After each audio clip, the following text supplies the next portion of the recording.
রাজধানী ঢাকা থেকে মাত্র ৩০ কিলোমিটার দূরে শীতলক্ষ্যার তীর ঘেঁষে রূপগঞ্জ উপজেলার নোয়াপাড়া গ্রামে জামদানি পল্লীর অবস্থান। ঢাকাই মসলিনের হাত ধরে এই অঞ্চলে জামদানির আগমন ঘটে। জামদানি শিল্পকে অগ্রসর করার জন্য বিংশ শতাব্দীর শুরুতে ২০ একর জমির উপর বেসিকের জামদানি শিল্পনগর কার্যক্রম শুরু হয়, যার উদ্যোগ নেওয়া হয় ৯০ দশকের শুরুর দিকেই। তপ্ত গরমে উদ্যম গায়ে তাঁত চালাচ্ছেন কারিগররা। হাতের সুনিপুণ দক্ষতায় সুতা চালিয়ে জামদানি কাপড়ে ফুটিয়ে তুলছেন নানা রকমের নকশা। সকাল থেকে রাত পর্যন্ত চলে এই কর্মযজ্ঞ। এখানে এই ঐতিহ্যবাহী পোশাক শিল্পের শিল্পী তৈরি হয় পরিবার থেকেই। তবে এখন তাঁতি বাড়ানোর জন্য সরকারি উদ্যোগে নেওয়া হয়েছে ৬ মাস মেয়াদী প্রশিক্ষণ ব্যবস্থা। আমাদেরকে যথেষ্ট পরিমাণ ভালোভাবে শিখাইতেছে এবং আমাদের বুঝাইতেছে। এগুলো করতে আমার খুব ভালো লাগে, দেখছি সেই জন্য পড়ার শেখার আগ্রহ বেশি। বসে যাতে বাসে করা যায়, এমনি তো বাইরে চাকরিগুলো তো বাইরে যেতে হয়, অনেক কষ্ট করতে হয়, জার্নি করা লাগে। আর এখানে তো ঘরে বসে আমরা কাজ করতে পারবো, এটা কোনো সমস্যা নেই। এর জন্য আমাদের শেখার আগ্রহটা বেশি। ছেলে বুড়ো থেকে শুরু করে বাড়ির মহিলারাও এই কাজের সাথে জড়িত। শাড়ি তৈরির তাঁতে আংশিক বা পুরোপুরি যন্ত্রের ব্যবহার শুরু হলেও জামদানি তৈরির তাঁত এখনো সবটাই তাঁতির হাত ও পায়ের ব্যবহারে পরিচালিত হয়। পুরো গ্রাম জুড়েই চোখে পড়বে এই তাঁতশিল্পে জড়িয়ে থাকার গল্প। এখানে কেউ তাঁতি, কেউ বা সুতা বিক্রেতা।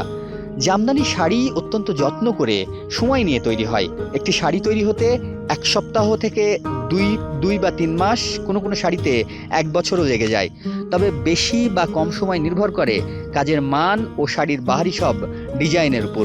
ডেমরা ও বেসিক জামদানি পল্লীতে সপ্তাহে প্রতি শুক্রবার হাট বসে। কাকডাকা ভোর থেকে শুরু হয়ে এই হাটের বেচাকেনা চলে সকাল ৯টা পর্যন্ত। এখানে প্রতি সপ্তাহের তৈরি কাপড় নিয়ে হাটে আসেন তাঁতি এবং মালিকরা। এখানে দেশের বিভিন্ন শহর থেকে সাধারণ ক্রেতা ও পাইকাররা কাপড় কিনতে আসেন। বাংলাদেশের প্রথম ভৌগোলিক নির্দেশক হিসেবে জিআই সনদ পায় জামদানি শাড়ি, কিন্তু এই শাড়ি তৈরিতেই আগ্রহ হারাচ্ছে তাঁতিরা।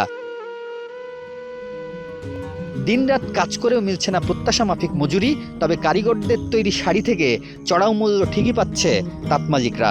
তাই এই শিল্পে নতুন উদ্যোক্তা আসতে আগ্রহী হলেও নতুন কারিগররা আসতে চাইছেন না এই পেশায়।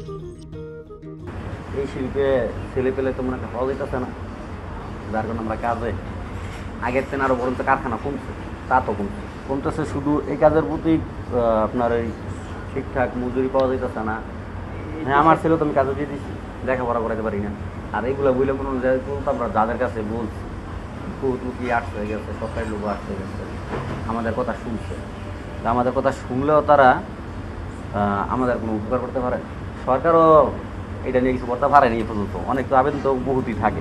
সকাল থেকে সন্ধ্যা অবধি কাজ করার ফলে কিশোর বয়সী কারিগররা বঞ্চিত হচ্ছে স্কুল কলেজের শিক্ষা থেকে।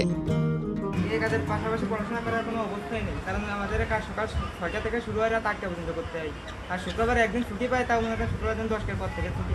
পরীক্ষার সময় যদি সারা বছর যদি বই না পড়ি, তাহলে পরীক্ষার সময় লিখবো কি খাতায়?